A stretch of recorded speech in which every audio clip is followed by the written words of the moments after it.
Hey there, this is BugPowderDust and thank you for joining me for the absolute beginner's guide to Prison Architect. I thought I'd take a little bit of time and try and give a little bit back to the community and maybe anybody who's interested in Prison Architect who may be thinking about playing it but seems a little bit overwhelmed by seeing all these huge jails and videos of people playing with huge jails. Don't really know where to start. So what I'd like to do is just go through the absolute basics of Prison Architect. This video probably isn't for you if you know how to play. You might, there may be a couple of things that I go over that you might not know about, but the chances are you probably do. But if you're thinking of getting Prison Architect, or maybe you've already got it and you don't really know what you're supposed to be doing, then hopefully keep watching and I'll go through some of the basics and also some of the perhaps more advanced parts of Prison Architect that you may not have seen before. I don't know whether I'm going to split this up into two videos. I'm going to see how it goes with time and go from there. So basically when you start a new jail, you have the option to turn on bits and pieces. Fog of War, you can actually, this size here actually determines the size of the background, the actual map size if you like. Setting it to large means you'll get a huge map. It's probably better to just start with a small map, just for your first kind of prison. If you're a more experienced player, probably go with large. This means you save money by not having to buy plots of land. So for instance, if I just do a large map, you'll see what I'm talking about. That is absolutely huge compared to the one that we were on. As you can see, you've got to zoom out much further to see it. More experienced players will start with the large because if you come to the edge of the map and you need to expand, you can buy more land, but it's quite expensive, 45,000 units, bucks, dollars, whatever. So most architects will start with large if they're experienced. The other things you've got continuous intake. This can be turned off in game. I don't really see the point of this, but basically if you switch this on, you're going to get a random number of new prisons every day. You can turn that off in game. I've never actually started a prison with continuous intake on, so I'm assuming you aren't able to turn that off in game. Generate forests, generate lakes, it's all self-explanatory. Let's say to do all of these things. Failure conditions, I've never actually experienced this, but if things get too bad, as it says, riots, bankruptcy, etc., you will be sacked. And unlimited funds, if you just want to try things out, we don't want the hassle of having to worry about money, you can go for that. I'll leave on forest, lakes and buildings just so you can have an idea of what you're dealing with. It hasn't actually generated any lakes, but forests we've got small buildings. You can use these. Personally, I don't really see the point, and I switch those off. The chances are this is going to be in the wrong place anyway. So let me just create a new prison and I'll get on with the actual tutorial. So the game starts with two zones set up, a delivery zone and a garbage zone. These can be moved, but for now it's probably best to leave them where you are. The truck comes in, these are your workmen, and you can see your workmen on the staff options. It says that you've got 8. So this black bar with a number means you've got 8 of this unit already. They'll get off. Now the delivery zone is important because this is where any incoming trucks every day will stop and wait to be unloaded. And then your garbage is where your garbage is going to be, and the trucks will come here and stop, wait for them to be loaded, the garbage gets loaded on board, and then they will move on. So your deliveries zone can be moved if you want it to be, but I'll come to zoning shortly. What I want to do before we go anywhere is pause the game, because you can pause the game over here. You can change the clock to be digital or to be analog in the options menu, should you want to. Let's just go through the options menu very quickly. I think it's probably a good time to go through that.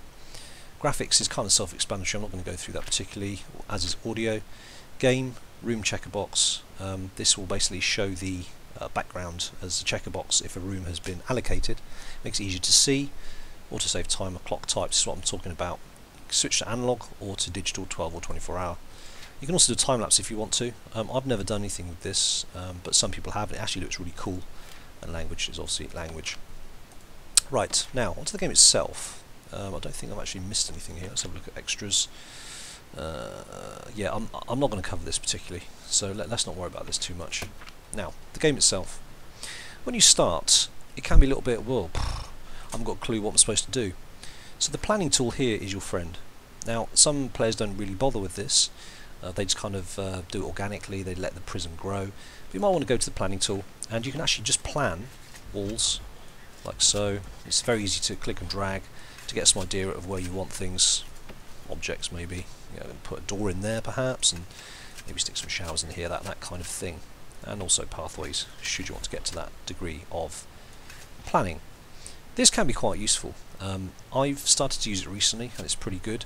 So really you just draw, click and drag, and if you use the right mouse button to hold to delete any planning you've done. And this might give you some help in kind of planning out what you want to do, because once you've kind of put foundations down, that's when it gets costly if you change your mind. So that's something to bear in mind. Let me go through these blue buttons at the bottom here very quickly. So foundations, really important thing that people miss. Let me give you an example. What some people tend to do is they see, brick wall, brilliant, so I'm going to build a room, and I'm going to do this, and I'm going to build a room over here, and let's do that, lovely, and I'm going to put a door in here. So my workmen go ahead and build that, and let me just demonstrate where you'd be going wrong if you do this. Now if this structure disappears, the plans for the structure, click back on materials and you'll see this is what's been planned. So let's speed it right up here. So my workmen are going ahead and building this room, everything's looking absolutely fab. Yep, looking brilliant, awesome, that's great. Really happy with that. So now I want to make it, I don't know, let's say turn it into a holding cell or an office, but it won't let me, it's red. Well, why is it doing that? I don't understand. I mean, it's indoor, you know, it should be a built structure. Don't get it. If you hover over the room requirements here, it kind of tells you what you need. Minimum size 5 by 5. Well, it's 1, 2, 3, 4, 5. It's definitely big enough. It's enclosed surrounded by walls and doors. Yeah, I've got walls. I've got doors. Indoors. Oh, it's not indoors. So don't make the mistake of building walls and think it's going to be indoors. If you've played RimWorld, for instance, it's not like RimWorld. You don't get indoors automatically appearing when you put a door on. Okay, so be aware of that if you're coming from RimWorld. You must build foundations to make an indoor area. Let me show you the foundations. Okay, so you've specified I want an indoors area here. It says you need an entrance, so just stick a door in for now. And I'll come to these objects and rooms and materials and stuff in a minute. I just want to show you this very quick, very important gotcha which a lot of people starting to play Prison Architect. It's a mistake they make. Let me just speed that up. So the guys make it, and give it a second, and it gets completed. You see the difference between the two. This is indoors, you can see the grey kind of floor. Now if I try and make a room, holding cell, I can do it. See? And you use the right mouse button to remove kind of room area. So that's the difference. That's a really important first step. Don't just build walls, you must build foundations to build inside the room. And while we're on foundations, so you want to expand this and put an indoor room next door. Again, you can't just build a brick wall and expand it, you need to make foundations. Now, there are some subtle differences with this that it really helps to know from the offset. If you want to join a room with the previous one, you've got a couple of options. So if I just put it next to it, you'll see what happens. Let me just stick a door in. You always need an entrance. In fact, I'm not going to put one in, and you can see what happens. I'll show you two things here at once. Now, so I've basically just put the foundations, I've laid it next to the current foundations, what exists here already. Now, you'll notice that this kind of sits here, and it says requires entrance. That's never going to complete. Why is it never going to complete? Because you need a door. You always need a door. So you just put one on. As soon as they do that, you do that, the door will get put in. Just speed things up. One of these guys will bring a door. There you go, he fits it. Now watch this top level here. This top area. Okay, see what happened there? Even though we laid the foundations like so, it's recognised you have a wall there already, and it's joined it up with the current room. That might not be what you wanted.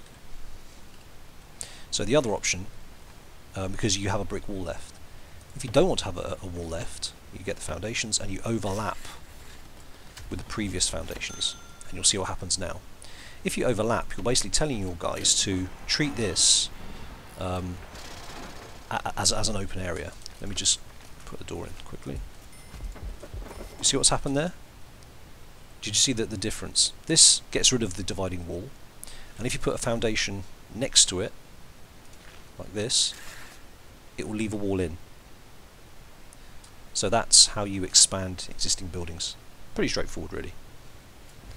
Now say I've made foundations here and then I change my mind. That's charged me 700. I just right click and I drag, and it's given me 700 back again. Okay, foundations, very important, very, very important. You must make sure you get that right if you want to build indoors areas. And how do you know? Because it will say, if you hover over the actual zone, if you need it indoors.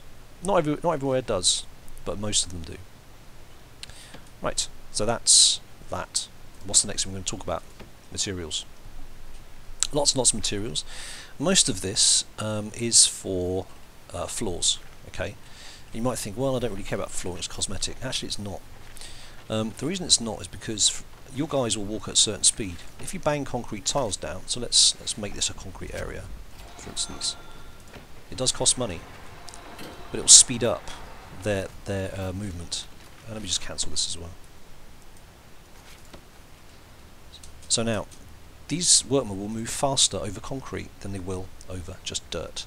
So it's very much worth putting concrete tiles down, kind of up to doorways to create pathways between two doors, maybe, like we've got here. The staff and prisoners will use these pathways as a priority because they do move faster. Okay, so it's worth bearing in mind. Other than that, it's entirely up to you. I mean, there are differences in costs. Ceramic floor, you know, some of it's expensive, some of it's cheap. Your mileage may vary. Some of it's cosmetic. I mean, grass, yeah, great. Dirt. It does say the walking speed, so it's entirely up to you what you use. I tend to use concrete tiles for outside, concrete floor for inside. It does make a difference in speed. Maybe save money to start off with, but it's worth bearing in mind. Depending on the look of your prison, you can either choose concrete walls as well, and you'll see the difference between concrete walls and brick walls. I tend to go with one and stick with it. You can see there, that's concrete, this is brick. There's no real difference between the two, they both cost the same amount of money. Perimeter walls, very expensive, outdoor only, and they are, basically they do what they say on the tin. They are supposed to be perimeter walls. It's very hard for the prisoners to dig under the perimeter walls. I think they can do it eventually, but they're, as you can see, they're pretty imposing. I don't tend to use perimeter walls, but they do look cool, but they're very expensive. So yeah. Let's have a look. What else have we got here? Demolish walls, clear under area. Okay, so I built an indoor area, and I built like a dividing wall here, but I want to get rid of it. Demolish walls. Just click on that, and that's actually pretty fine. That's just very self-explanatory. Remove tunnels. That's a bit more advanced. I'm not going to cover that probably yet. If you find tunnels, you can just use this option to remove them. You just click and drag over the tunnel, but I doubt we are going to get that far into the game at this point. Let's look at rooms. This is all about zoning. Okay, so you've got a whole bunch of stuff here. Ignore the colours for now, they don't really mean anything. And what these cover are basically the types of rooms you want to make. So let's say we want to make a holding cell. That's one of the first things you tend to do.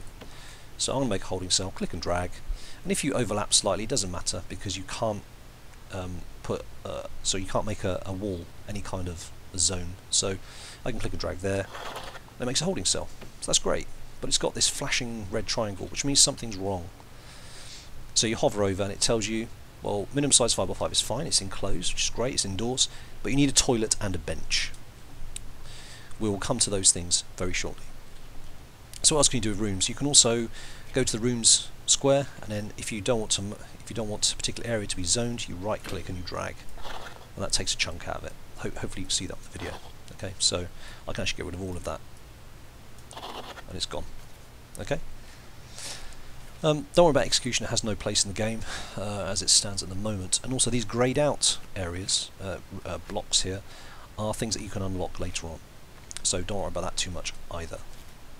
So just be aware that this is how you zone areas. You just literally click on it and you drag. And you can also add to it, as you can see, just to make it fully fleshed out. Pretty straightforward. Okay, now we're going to come to objects, and it's kind of good timing really, because let's find out what this means. So this is indoors, but it needs a cooker, a fridge and a sink for it to be an operational zone. So we go to objects. Now, if you zoom out, we have a choice of objects here, but they aren't all of the objects that we can choose. So let's click on the plus here, and that expands it out, and again, so you've got a whole bunch of stuff. This is all the objects that you could use. It's a long list, and again the greyed out items are the ones that you don't have access to just yet, and I'll explain how you get access to those shortly.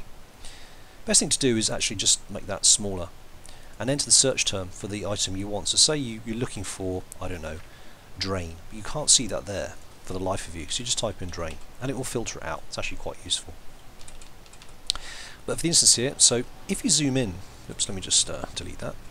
So if you zoom in, what happens here, it's the system, and it's still, let me click away, the system will see that you've zoomed in on the kitchen zone, and it will highlight in white items which you might want to use in the kitchen, such as sink, bin, fridge, cooker. Not sure why a wide sofa would be necessarily in the kitchen, but there you go. And you'll notice, now we've zoned it as a kitchen, they're starting to deliver the correct ingredients for the room. So some ingredients have come into the kitchen, which makes sense. So let's quickly put in a cooker, fridge and a sink, which is what it needs. Cooker, fridge and a sink. So you'll see here, even though I've queued them, it still says you need them because they haven't been delivered, but here comes the delivery. So let me just speed this up. So that's delivered. Now we've got the sink and now the fridge. Okay, they're in. Notice this warning marker has now disappeared and we are ready to go. The kitchen is now officially a kitchen. The fact these are flashing, moaning about electricity and water, that's not a problem. It's still technically a kitchen because we have the necessary equipment in there. Of course the kitchen won't function because of the electricity and the water. We will come to that shortly. So that's how you put objects into rooms and how you find objects. If you don't understand what some of these things do, I won't worry too much. They're more or less self-explanatory. The things I would mention here are a solitary door is a lot more robust than a jail door, for instance. If you want to put solitary door on all your cells, you can. It'd be very expensive and it's kind of unnecessary. But other than that, it's all more or less self-explanatory. So I wouldn't worry about this too much. Again, if you want to dismantle an object, say you've put in a door, for instance. Excuse me. Say you put in a door and you don't want the door there. You can either dismantle it in one of two ways. You can dismantle it from this menu, so dismantle that door, or you can go to, say you have a bunch of stuff you want to dismantle, or you can go to the objects menu, providing they're objects. You go to dismantle object and then you can click and drag, and you can drag over all of these. So let's dismantle them. So that saves me clicking on each one and clicking dismantle. So we'll see what happens. There goes the door, and here goes the boxes. Now one thing to bear in mind, in case you're worrying about this, go to the objects menu.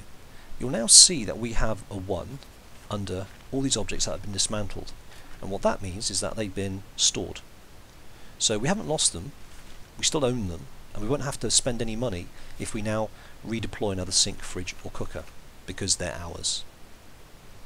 And if you want to know where they get stored, they're going to get stored in the storeroom. So it's really wise actually that you set up a storage area and you can zone it as a room. And again, if you can't find what you're looking for, you just click down here and type storage. There we go. The storage area is that you can basically make a room for your storage, and it stores items like these boxes here, which we want to reuse. Now you'll see that now we've zoned that, the workman will come around here and they'll put items in the storage. So it's nice and tidy. It saves these things kind of lying about. I don't really know what happens to these boxes if you don't have a storage area. I can't remember.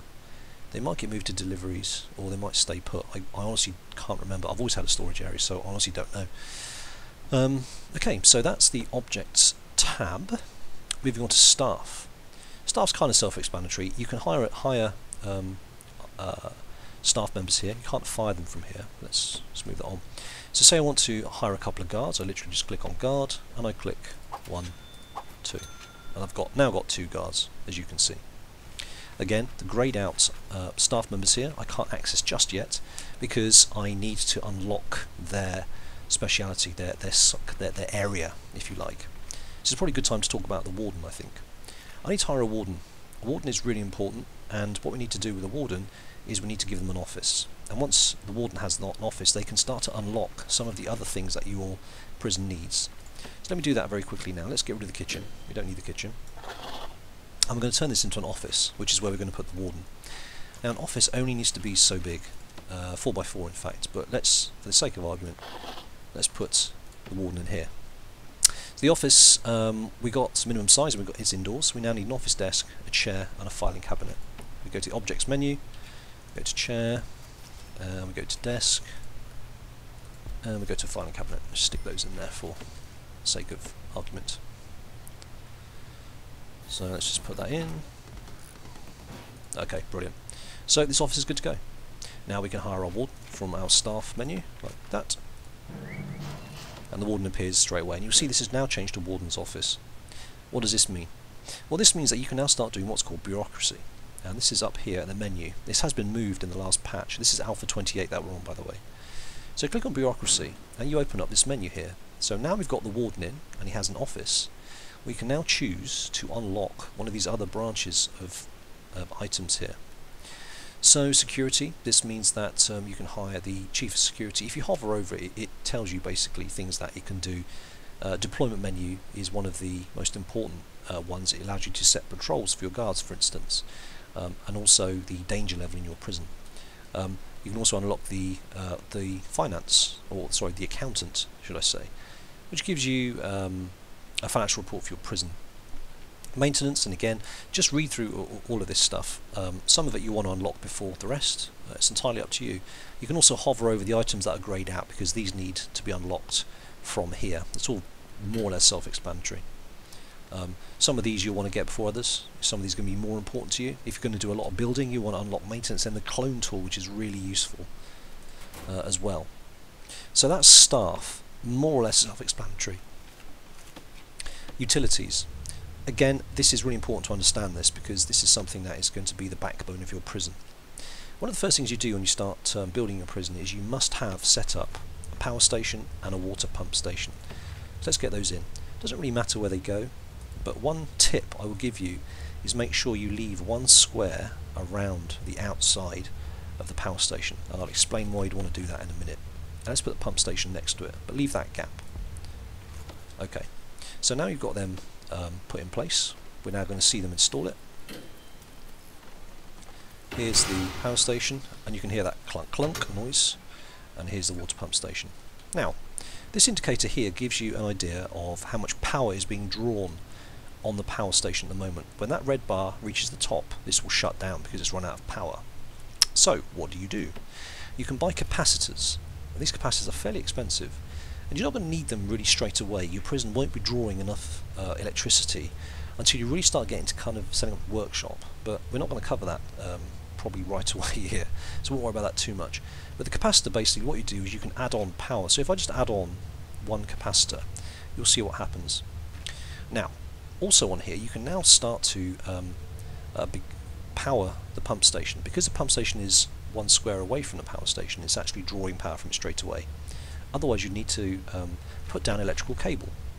So here's an example of some electrical cable going up. You'll notice these are all flashing, saying it needs electricity. Basically you draw up some cable into the building and we'll see what happens. So let's put it on fast. So what's going to happen here, we're going to bring the capacitor down, putting the cabling in. Capacitor's gone in. Now, you see this? So what we've done, by putting in a capacitor, we've doubled the capacity of the power station. It was up to here before, that was like our total meter, so now we've doubled it. Every time you put a capacitor on, it doubles it again, and that's why you leave space around the outside. It has to be adjacent to it. So don't make a mistake of putting these next to each other. Always leave the space around the outside for the capacitor. So that's the power. Now you'll notice now this is all lit up because what's happened is if you click on utilities again, you'll see the electrical power cable has gone into the building and it's feeding electricity to these lights. Now some items need to be wired in specifically. So for instance, if we had the cookers in here, for instance, so let's do that anyway. I'm going to put a cooker in the warden's office. It's probably not going to be very happy. Now you'll see if I zoom in, it's not giving me the option of a cooker because, well, you wouldn't put a cooker in the warden's office. So if I just put it in here anyway, I'm going to put that in, and they will install a cooker, which they got from storage because we had one previously. Now you'll notice that the cooker is flashing, which means it needs electricity. So it doesn't draw power from here directly, even if we had a cable. So let me just demonstrate this anyway. So put this up to here, like so. Just speed things up. Okay. Now, because this has a cable going into the room, it powers the lights, but it won't power the cooker. That needs to be hardwired in. So let me just put a cable to the lights directly, to the cooker directly, sorry. And you'll see now it stopped flashing, and now the cooker's powered. But you also see that there's a little bit more draw on the power station. So just keep an eye on that, but don't be too paranoid in the early stages of your prison. So that's how electricity works, and water, broadly similar.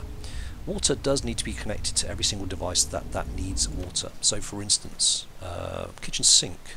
So let's go to objects, and let's type in sink, and let's put a sink next to here. Again, they will bring the sink from storage because we have one already. You'll see him putting it in. You'll see now the sink is complaining that it needs water. So how do we do this? We go to large pipe, and notice there are large pipes and small pipes. Okay. The difference between these two is you use large pipes to kind of move the water around the prison in bulk, and then you use small pipes to connect it to the appliances, like this for instance. Now the big problem with using large pipes everywhere is, apart from it being expensive, as in it's sort of 7 times more expensive than small pipes, you run into problems because the prisoners can actually crawl through the large pipes in order to escape. So what you don't do, you don't put large pipes connecting up into the prison cells. You put the large pipes to get the water to the general area, and use the small pipes to kind of finish the route. But beware, these pipes will only carry water so many squares away from the large pipe, and then the water just runs out. Think water pressure or something similar. So that's how that works. And that's pretty much it for utilities. It's pretty straightforward. There are a couple more caveats about adding more power stations, but this is an absolute beginner's guide, and that's really more of an advanced topic. So let's move on to these items here. Deployment. Assigned staffed areas of your prison is locked. It says that you require deployment. Well, you might think, well, what does that mean? I don't know how to get that. Basically what that means is you go up here to the bureaucracy, if you remember we mentioned that earlier, and you have to unlock deployment, which means that's over here. Okay, so you have to unlock security, and then you have to unlock deployment. Similarly, logistics, it says locked, you require bureaucracy. Okay, so you go back to bureaucracy, and what that means is you have to unlock micromanagement. I'm not sure whether that's a bug. It says you need bureaucracy. What it means is you need micromanagement. Again, this is a new thing in Alpha 28. Intelligence, again locked, you require bureaucracy. What that means is that you need to unlock, I think it's, again, because this is new, this Alpha 28, I'm assuming it means contraband. I think it probably means this. Emergencies, again, fairly self-explanatory. Let me just show you. Say your prison kicks off and it's really, really bad. What happens is you can call in the riot police. So I've called in the riot police. You can see there's a group of 6 riot police arriving. Here they come. Hey guys. And they get off, and they're going to get busy, being intimidating. Now, you might, let me just let that thing go away so it stops wailing. Okay. And when you're done with the riot police, you just click on the X, and they're actually pretty good guys. They won't even wait for transport. They'll just wander off. So yeah, thanks very much. Now, so that kind of covers that. I've covered planning. I'm not going to go into the other emergency bits too much here because it's kind of, I don't think you're going to need this to start playing with. Now you might say, but hey, hang on a sec, these prisoners have arrived. Yes, they have. They arrived up here, prisoner intake, 8 prisoners arriving at 8 AM. So these prisoners will keep coming until you turn off getting prisoners. I don't want any more prisoners. And I'll show you how to do that in the next episode, because we've hit about 30 minutes, and I think doing too much of a long video is probably too much. So this is just the basics. Haven't really covered what you need to do to basically get your prison kind of off the ground and starting, but I'll do that in the very next episode. This is just a good primer about what these buttons down here do. Now in the next episode, what I'll be showing you is I'll be going through these tabs here, what they mean, how you need to change them, going through the regime, setting the regime up properly, because this default really isn't very good. It's got lots of lockup. Lockup isn't a very good thing. Also going through grants, programs, etc., etc. So that's where we're going to leave it for now. I hope you got some of the basics. What I'll do in the next episode is give you some guidance about what to do next. Now, one thing that I'm going to leave you with is look at the Grants tab and look at Basic Detention Centre. And if you hover, this gives you some idea of what the game is kind of guiding you gently towards. So building a holding cell, a shower yard, kitchen, canteen, etc, etc. So I'll be going through that with you on the next episode. I hope you found this useful. If you did, then please leave some feedback. I'll be curious to see, have I covered enough? Did I not cover enough in this first episode? Am I covering stuff that's really obvious? Any feedback will be really useful. And I'll cover the basics of getting a basic detention centre up and running in the next episode. So I hope you enjoyed that. If you did, please leave a like. So I will catch you next time. Take it easy.